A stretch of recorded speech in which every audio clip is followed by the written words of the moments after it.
Maggi तो सबकी favourite है, सब अपने अपने तरीके से अपने घर में मैगी बनाते हैं, पर आज मैं थोड़ा अलग तरीके से अपने वाले स्टाइल में मैगी बनाऊंगी जो मेरे घर में बनती है। और उसमें बहुत सारी सब्जियां, ये सब वेजिटेबल्स वगैरह हैं।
तरीके से हम काट लेंगे इसको।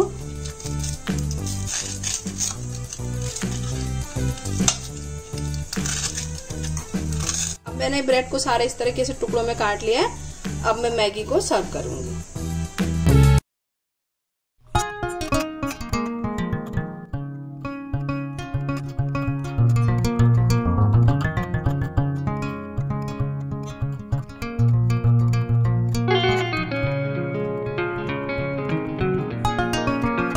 मेरी वाली मैगी तैयार है।